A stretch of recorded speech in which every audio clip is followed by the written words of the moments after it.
ਹਾਂਜੀ ਮਿਲ ਗਏ ਨਿਸ਼ਾਂਤ ਨੂੰ ਤੇ ਨਿਸ਼ਾਂਤ ਦੇ ਨਾਲ ਸਾਡਾ ਇੱਕ ਹੋਰ ਵੀਰ ਸਾਨੂੰ ਮਿਲਿਆ ਹੈ। ਵੀ ਆਪਣੇ ਇੰਟਰੋਡਿਊਸ ਕਰ ਦਿਓ please. My name is Nishant, and I have been here living since last September, and I did my top-up degree, and now I'm just planning for my masters here from Niels Brock. from Niels Brock. Yeah. Okay ਮੇਰਾ ਨਾਮ ਨਵਦੀਪ ਸਿੰਘ ਹੈ। ਮੈਂ 2020 ਤੋਂ ਆਇਆ ਇੱਥੇ ਤੇ ਮੈਂ ਆਪਣੀ ਬੈਚਲਰ ਕਰ ਰਿਹਾ ਹੈਗਾ ਤੇ ਆਫਟਰ ਬੈਚਲਰ ਤੋਂ मैं मास्टर लिए सोच रहा है। तो निशांत जब हम डेनमार्क आए सितंबर 2021 में आए थे, तो निशांत के बारे में, निशांत की मदर का हमने एक वीडियो डाला हुआ है जी अपने यूट्यूब पे, जिसमें उन्होंने बताया कि निशांत और छोटे भाई का नाम क्या है? सुशांत। निशांत पहले पहुंचे, फिर सुशांत पहुंचा बैठ के। आई थिंक वो जनवरी में आया ना जी, जनवरी 22 में आया। तो दोनों भाई जो है वो दोनों यहाँ पे डेनमार्क में हैं। निशांत की डिग्री जो है बस ख़त्म हो गई है और अभी हमारा जॉब सीकर पीरियड चल रहा है। तो सितंबर 22 से लेके जनवरी 23 तक का जॉब सीकर है, ठीक है। तो ये जो टॉप-अप डिग्री हमने करी है ये अब कंप्लीट हो चुकी है जी, डन। तो निशांत, जब हम इंडिया में थे तो हमारी प्रॉब्लम थी कि भाई वीज़ा लग जाए, एडमिशन लग जाए, ठीक है। नॉर्थ इंडिया में स्टूडेंट्स काफ़ी ये इसको लेके रहते हैं, लेकिन अब दोनों चीज़ लग गई, यहाँ पहुँच गए। पहला क्वेश्चन सबसे इम्पोर्टेंट जो है, क्या डेनमार्क आने का डिसीजन सही था?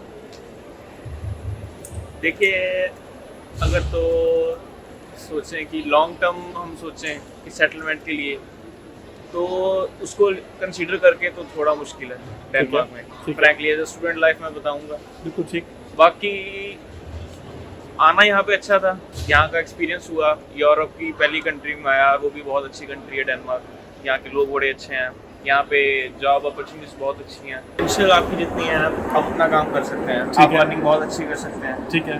और स्टडी कंप्लीट करने के बाद ये अगर आपको कोई कंपनी हायर कर लेती है तो आप वर्क परमिट के लिए अप्लाई कर सकते हैं, ठीक है। बट वो मतलब एक बोलूँगा कि बहुत स्ट्रॉन्ग आपका पॉइंट ऑफ व्यू से वो ये नहीं है कि होगा ही होगा। बिल्कुल ठीक। आपको साथ के साथ कोई अपनी सेकेंडरी ऑप्शन ज़रूर लेके चलनी चाहिए, ठीक है। कि अगर ये ना हुआ तो आप ये ज़रूर करें। ठीक है, एक चीज़ पे फोकस करेंगे तो हो सकता है आगे जाके परेशानी आ जाए। बिल्कुल ठीक है। प्लस जैसे छोटा भाई आया है, वो आया है बैचलर डिग्री में जी, उसको मिले 4 साल का वीज़ा। जी, आप आए थे टॉप डिग्री में जी। 1 साल का वीज़ा। तो 4 साल के वीज़े के अंदर उसको 4 साल मिल गए यहाँ पे लैंग्वेज सीखने के लिए। बाय द वे लैंग्वेज जो है यहाँ पे अभी भी फ्री है सीखनी? नहीं अब फ्री नहीं है, नहीं, तो जो कम्यून देती है वो तो फ्री है थोड़ी सी। वो आपको टेस्ट फ्री होता है। अच्छा, तो ठीक है, लैंग्वेज ऐसा है कि डिपॉजिट होता है आपका 2000 करोनर्स का। ठीक है। अगर तो आप वो कर लेते हैं और आप डिपॉजिट करवाने के बाद अगर पहली बारी में आपने क्लियर कर लिया ठीक तो वो है। आपको रिफंड हो जाएगा। अच्छा, अगर आप फेल हो गए तो वो आपके पैसे नहीं।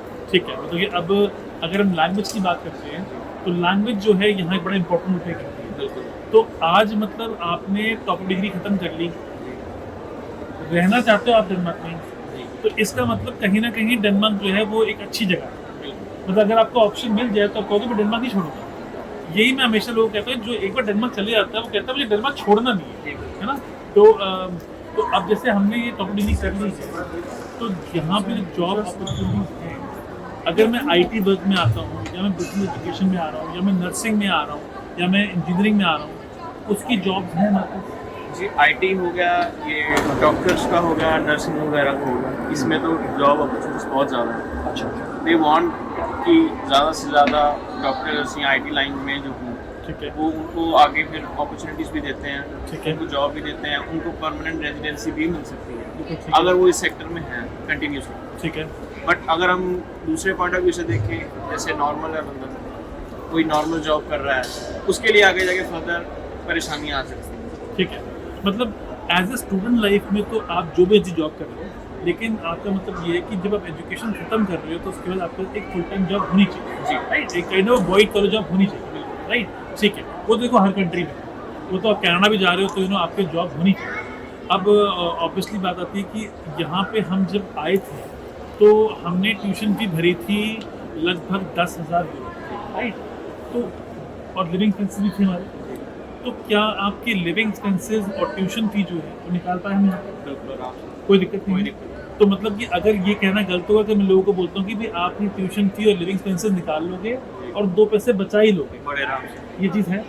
तो अब बट उसमें कंडीशन ये है, आप इतने पोटेंशियल आप में होनी चाहिए, आप इतना काम कर सकते एब्सोल्युटली हैं। मैंने 2 जॉब्स भी की हैं, 3 जॉब्स भी की हैं, बिल्कुल। बट वो मेरा डिसीजन था, मेरी पोटेंशियल थी, मैं कितना काम कर सकता हूँ। पर निशान एक बात तो बड़ी क्लियर ना, हम जब इंडिया से बाहर निकल रहे हैं, हमें पता है कि हमारे पास पैसे फंड भी कम थे, लेकिन हमने जो ट्यूशन भी भरी है, एक तो डेनमार्क में शो मनी थी नहीं, तो ट्यूशन भी भर दी और अपने वीज़ा ले लिया।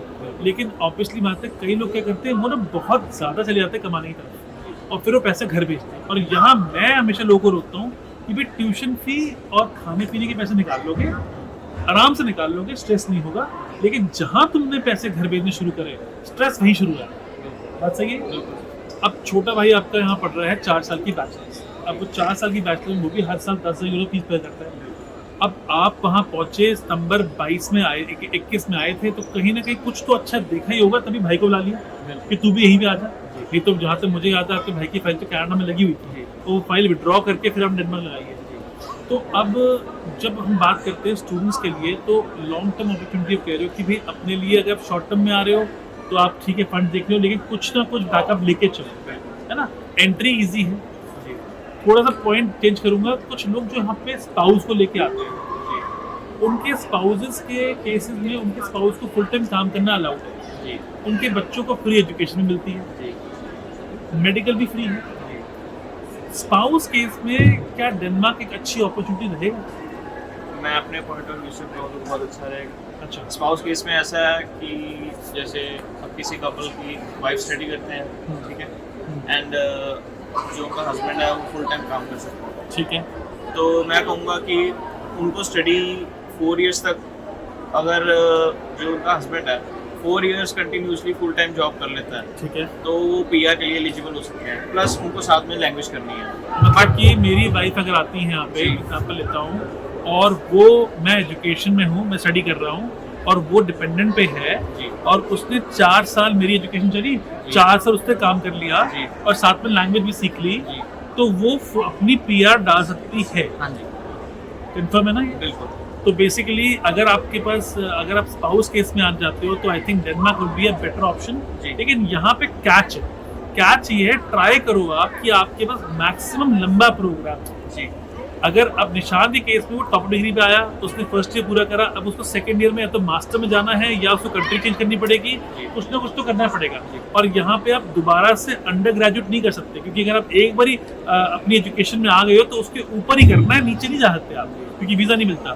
तो इसका मतलब ये हो गया कि मैं एज ए डिपेंडेंट अगर आ रहा हूँ तो बेनिफिट बहुत अच्छे हैं, बिल्कुल, है ना। तो इसमें अगर हस्बैंड और वाइफ दोनों मिलके कमाते हैं, तो एक कपल अप्रॉक्सीमेटली एक फुल टाइम काम करता है, एक पार्ट टाइम करता है, जी।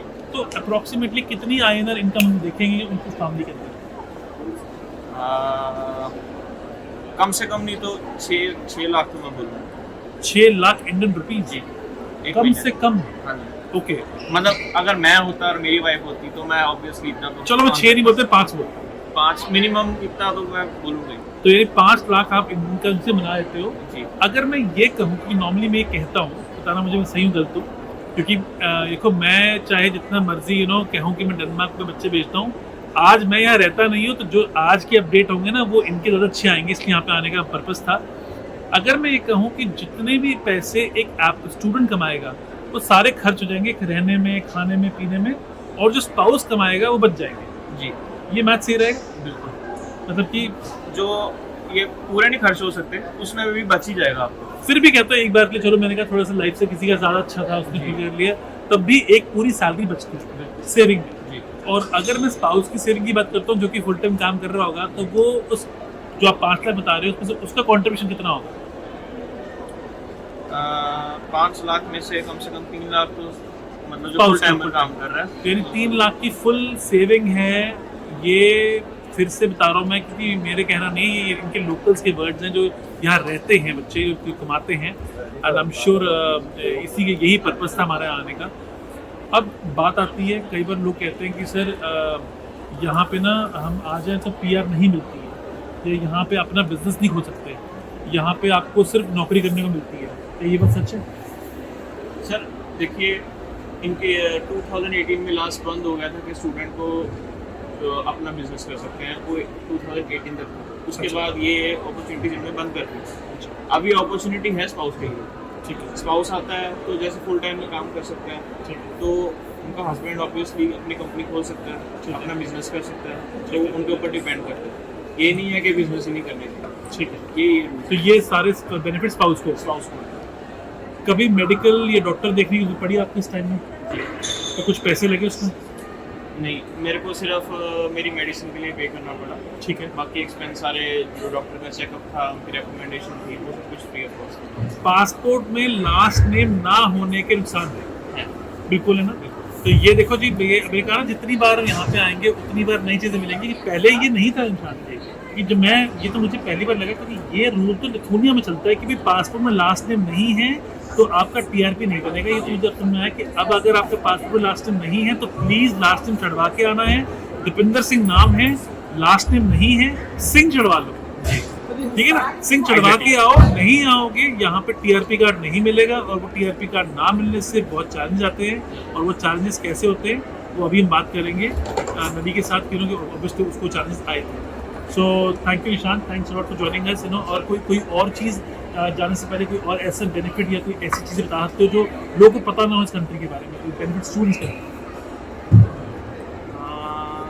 बेनिफिट्स एज ए स्टूडेंट मैं बोलूँगा कि अगर तो पब्लिक यूनिवर्सिटी में एडमिशन ले सकते हैं अगर उनके स्कोर बहुत अच्छे हैं, और टाइम पे अप्लाई करें, टाइम पे अप्लाई करें, पब्लिक यूनिवर्सिटी में एडमिशन ले सकते हैं, तो आपको बेनिफिट्स मिलेंगे, आपको स्कॉलरशिप मिल सकती है उसमें, बिल्कुल ठीक। आपको ट्रैवलिंग कार्ड जो है उसमें डिस्काउंट मिल सकते ठीक हैं, है। आपको रहने के लिए जो अकोमोडेशन है वो पब्लिक यूनिवर्सिटीज में अच्छी है, वो मिल सकती है, बिल्कुल ठीक। बट वो एज अ ब्राइट स्टूडेंट के लिए मैं बोलूँगा बिल्कुल ठीक के लिए है। आई थिंक ब्राइट से ज़्यादा कि मैं कहता हूँ कि 60-70% मार्क्स भी हैं तो आपका एडमिशन जी। मिल जाएगा। पर बच्चा आता ही हमारे पास अप्रैल में है, जिस सितंबर में भेज दो, तो हम कहाँ से भेज देंगे? अब जैसे मैंने अपनी टॉप अप कंप्लीट किया अभी रिसेंटली, तो मैंने यहाँ की रॉस्किल यूनिवर्सिटी में एडमिशन के लिए उनको पूछा, ठीक है, तो दे सेड कि उनका प्रोग्राम स्टार्ट होगा इन स्प्रिंग में स्टार्ट होगा, बट दे सेड कि लास्ट डेडलाइन जो है वो होगी मेरी जनवरी की, और वो भी मैं यहाँ पे हूँ, अभी भी जनवरी बोल रहे हैं और स्प्रिंग में जाके स्टार्ट होना है वो। बिल्कुल ठीक। और अगर बंदा रहे इंडिया में रहा तो आप अंदाजा लगा सकते हैं कि कितनी देर पहले उसको अप्लाई करना। बिल्कुल, जनवरी की डेडलाइन है और ऑस्ट्रेलिया डेडलाइन में ये जनवरी में खत्म हो जाएगी, लेकिन लोग जो है वो जगते ही जनवरी में है। तो फिर वो बेसिकली कहाँ पे आएंगे? वो आएंगे दूसरी फ्रेंचाइज यूनिवर्सिटी में, नील्स ब्रॉक में आ जाएंगे, बिल्कुल। IBA में आ जाएंगे, 2-4 और भी नाम हैं उनमें आ जाएंगे। लेकिन आने के बाद सब कुछ मिलेगा, लेकिन कहीं ना कहीं एक चीज़ नहीं मिलेगी, और वो है एस्टैब्लिशमेंट कार्ड। और एस्टैब्लिशमेंट कार्ड किसको मिलता है उसका मैं बायो में लिंक डाल रहा हूँ, मैंने स्पेशली ऐसी वीडियो बना रखा है, आई बटन में आप क्लिक कर लेना, वहाँ आपको वीडियो मिल जाएगा। पर Nishant, thank you so much अपने टाइम के लिए, थैंक्स अ लॉट। आप बात करते हैं नवी के साथ। सो नवी, बैचलर डिग्री पढ़ रहे हो, नील्स ब्रॉक से पढ़ रहे हो, 4 साल का प्रोग्राम है, राइट? तो आप कब आए थे डेनमार्क? मैं डेनमार्क सितंबर 2020 में आया था। अच्छा, तो आपको भी 2 साल हो गए, ऑलमोस्ट 2 साल हो और 2 साल हो गए, ठीक है।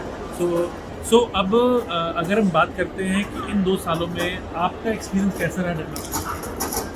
2 सालों में मेरा एक्सपीरियंस बहुत सारा है डेनमार्क के पहली, जहाँ से अर्निंग और जहाँ की बैचलर लाइफ और सभी लोगों को देखते हुए लोग बहुत फ्रेंडली है, जहाँ से कम्युनिकेट करना वो ईजी है। वैसे के लिए अदर यूरोपियन कंट्री में लैंग्वेज की डिफरेंस आती है, और डेनमार्क में मोस्टली 80 और 90% लोग इंग्लिश बोलते हैं, तो मैनेज हो जाता है। अच्छा, ये बड़ा इंपॉर्टेंट था कि लोग इंग्लिश बोलते हैं, है ना? 90% मैं वो 90% इंग्लिश लोग बोलते हैं।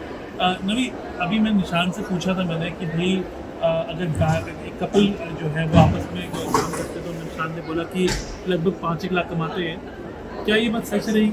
बिल्कुल सच है। आप मुझे बताओ। अच्छा, जो अपना बिजनेस स्टार्ट करेगा स्पाउस कोई स्पाउस भी पर आया है, और एक पार्टनर स्टडी कर रहा है, दूसरा पार्टनर अपना वर्क के साथ साथ अपनी कंपनी खोल के अपना बिजनेस स्टार्ट कर रहा है, तो मैं कहूँगा वो 8 लाख के आसपास जाएगा। अच्छा, चलो आप आज वो 6-7 कह रहे हो, आप 8 कह रहे हो। अगर मान लेते हैं आप एज ए स्टूडेंट यहाँ काम करते हो, निशांत ने अपने बता दिया, एज ए स्टूडेंट आपको क्या लगता है कि एक बच्चा अगर स्टूडेंट काम कर रहा है, पार्ट टाइम करता है ड्यूरिंग स्टडीज़ और फुल टाइम करता है ड्यूरिंग हॉलीडेज, तो वो कितना एवरेज निकाल लेता है अपने सब महीने की? ये डिपेंड करता है काम टू काम। ठीक है। तो मैं मेरे एग्जांपल लेता हूँ, तो मेरा ऑलमोस्ट 20,000 और 25,000 10 करोड़ में बात कर रहा हूँ मैं, ठीक है। वो निकल आता है। जब मैं जून, जुलाई और अगस्त 3 महीने में फुल टाइम होता हूँ, तो नियर अबाउट 30,000 31,000 के आसपास। मतलब 2.5 लाख से लेके 3 लाख रुपीज जो है अप्रोक्सीमेटली आप बना लेते हैं। तो इसमें आपकी ट्यूशन फी और आपकी लिविंग तो आराम से मिल जाती है, बड़े आराम से कर जाते हैं। ठीक है। तो अगर मैं ज़्यादा बहुत इनकम की बात नहीं करता हूँ, अगर मैं कहूँ कि मुझे पढ़ाई पे भी फोकस करना है, तो क्या मैं अपनी ट्यूशन फी और अपनी लिविंग फी निकाल लूँगा और पढ़ाई पे फोकस भी कर लूँगा? बड़े आराम से हो जाएगा। सपोज करो स्टूडेंट कोई 2 काम कर रहे हैं, 2 शिफ्ट में काम कर रहा है, तो बड़े इजीली वो अपने लिविंग एक्सपेंसेस और ट्यूशन फीस है और थोड़ी मोटी सेविंग वो बड़े आराम से कर लेगा। अब एक बहुत इंपॉर्टेंट बात थी जो हम डिस्कस कर रहे थे कि आपके लास्ट नेम में सिंह नहीं था पासपोर्ट, और इससे आपको बहुत चैलेंज है। तो आई थिंक ये बड़ा अच्छा बड़ा इंपॉर्टेंट मैसेज है उन लोगों के लिए कि जो डेनमार्क आना चाहते हैं कि लास्ट नेम क्या हुआ क्या एग्जैक्टली ऐसे है भी जो जिनके पासपोर्ट में लास्ट नेम नहीं है, मीन सब नेम नहीं है, तो उनको बहुत ज़्यादा चैलेंज फेस करने पड़ेंगे यहाँ, क्योंकि उनको जो पिंक कार्ड है, जो मेनली पीआरपी कार्ड है, वो नहीं इशू करते। उनका मानना है कि जहाँ पर रूल है आपके साथ आपका लास्ट नेम होना जरूरी है, वो आपका सरनेम हो और सिंह हो। मेरे पास नहीं था, मैंने ट्राई किया आपके म्यूल में जाने में, और वो बोल रहे हैं आपके पासपोर्ट पर नहीं है, पर वो सभी प्रोसेस दोबारा से स्टार्ट होगा। मतलब कि 2 साल हो चुके हैं, टीआरपी कार्ड आया नहीं है, परमिशन मिली हुई है, रह सकते हो, लेकिन फिर भी टीआरपी नहीं है। टीआरपी कार्ड नहीं, ठीक है, फैसिलिटी पूरी मिल रही है लेकिन टीआरपी नहीं है, तो एक थोड़ा सा मिसिंग लगता ही है। मिसिंग तो रहते हैं, क्योंकि कहीं भी हमने जाना है तो पहले वो बोलेंगे आपको भी आपका टीआरपी कार्ड करना है। जहाँ पे आप दिखाते हो ईमेल, वहाँ वो निशान दिखाता है अपना टीआरपी कार्ड। तो ये आपके लिए आई थिंक बहुत इंपॉर्टेंट है। हमारे इंडिया में बहुत लोगों के लास्ट नेम नहीं होते, पंजाब में, हरियाणा में आपको जाके पासपोर्ट ऑफिस को बोलना है कि मुझे लास्ट नेम में सिंह ऐड करवाओ, सिंह, और आप जो भी उनका सरनेम है वो ऐड करना है। हाँ, अगर सरनेम नहीं है तो सिंह करवाइए, सरनेम है तो पेपर में ऐड दीजिए। बहुत सारे तरीके हैं, आप जाके पासपोर्ट ऑफिस में करा सकते हो, पेपर बहुत इंपॉर्टेंट है। अब बात करते हैं कि यहाँ पे जो पढ़ाई है, उस पढ़ाई को लेके ना जो हम बात करते हैं क्वालिटी ऑफ एजुकेशन, वो कितनी अच्छी है? क्या वो बाकी यूरोप की कंट्रीज से आपको लगता है बेटर है, या आपने और लोगों से बात करी होगी, क्या लगा आपको? मैं दूसरी कंट्री को तो कुछ कह नहीं सकता, पर डेनमार्क की जो एजुकेशन सिस्टम है मुझे बहुत अच्छा लगा, क्योंकि जो भी है मेनली वो प्रैक्टिकली सब चलता है, और ऐसे कोई थ्योरेटिकल नहीं है। जो कॉलेज में भी जाते हैं तो बड़े इजीली इंग्लिश लैंग्वेज में कोर्स है, तो बड़े इजीली वो टीच करते हैं जो प्रोफेसर हैं उनके लिए। पहले मेरे कॉलेज में तो मैं कहूँगा बहुत ज़्यादा। नील्स ब्रॉक कॉलेज कोपेनहेगन के सेंटर में, इसका कोई स्पेशल बेनिफिट हो रहा है हमारे को? डेफिनेटली हो रहा है। अच्छा। और ट्रैवल के एक्सपेंसिव बचे हैं, और मेन सिटी में कोपेनहेगन डेनमार्क की कैपिटल है, तो कैपिटल के बिल्कुल पास में कॉलेज हो, इसलिए ट्रैवल का और टाइम की बचत होती है। अदरवाइज दूसरी साइड जाने के लिए बहुत टाइम। मैं जब अपने लिए टिकट खरीदता हूँ तो बड़ी महंगी मिलती है, और आप खरीदते हो सस्ती पड़ती है। ये क्या सिस्टम है? क्या मतलब आपको कोई अलाउड है कि पास है, कोई कंसेशन है, क्या है?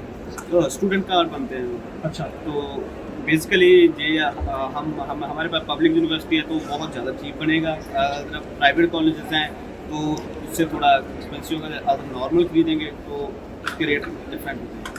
तो ये मंथली बन जाता है? मंथली बन जाता है। तो इससे मंथली यूज़ करके आप पूरे कोपेनहेगन में कहीं भी घूम सकते हैं? कहीं भी घूम सकते हैं। जो इनका ट्रैवल का है वो जोनों में डिवाइड किया हुआ है, 1 जोन, 2 जोन और 3 जोन। उसके हिसाब से उनके टिकट के प्राइस होते हैं। तो जहाँ आप रहते हो, जहाँ आप काम करते हो, जहाँ आप पढ़ते हो, आप उसको एक जोन बना लो जो जोन बना और उस पे ही आप उसका जोन का कंसिडर करके जितने भी होंगे तो उसका हम टिकट काउंटर पर जाएंगे और वहाँ से पास इशू करवा लेंगे। पूरा मंथ हम पासपोर्ट ट्रैवल कर सकते हैं। जब हम इंडिया से आ रहे थे तो आपको था कि पहले वीज़ा लग जाए, एडमिशन हो जाए पहले, तो फिर वीज़ा लग जाए, है ना? और उसके बाद जब वीज़ा लग गया, यहाँ पहुँचे, इस कोपेनहेगन स्टेशन में पहुँचे, तो यहाँ से लाइफ शुरू होती है। एक्जैक्टली जहाँ वीज़ा लगने के बाद जो चैलेंजेस होते हैं वो जहाँ आकर पता लगते हैं क्या क्या करना है, क्या नहीं करना है। बिल्कुल ठीक। तो आई थिंक अगर लोग अपनी अकोमोडेशन को भी पहले से प्लान कर लिए, बेटर रहेगा उनके लिए। डेफिनेटली कोपेनहेगन में सबसे बड़ी दिक्कत यही आती है जो नए स्टूडेंट हैं उनको अकोमोडेशन बहुत मुश्किल मिलती है, बहुत ज़्यादा। बेटर होगा भी आप पहले से ही अपना प्लान कर आएँ भी अकोमोडेशन का और होटल बुकिंग का, वो मस्ट है। मैं लोगों को हमेशा कहता हूँ कि कुछ ऐसी वेबसाइट्स हैं जहाँ आप अपना नाम, अपनी एप्लीकेशन लगा दो तो आपको मिलेंगी अकोमोडेशन, राइट? और सस्ती मिलेगी। लेकिन क्योंकि आप लगाते नहीं हो तो हमारे पास लास्ट में लेट आते हो, हम आपको महंगी दिलवाते हैं। तो क्या ऐसी वेबसाइट्स हैं आप? ऐसी वेबसाइट हैं कुछ जो बेसिकली मैं उनका नाम तो भूल के तो मैं लिंक सेंड कर सकता हूँ, तो उसमें वो सस्ती मिलती है। अगर एट अ टाइम हम कंपैरिजन के लिए देखते हैं तो बहुत ज़्यादा एक्सपेंसिव है। So any message you have for student जो सोच रहे हैं मैं आऊँ डेनमार्क, क्या लोगों को एक सिंपल से वर्ड बताइएगा कि क्या लोगों को आना चाहिए डेनमार्क पढ़ने के लिए?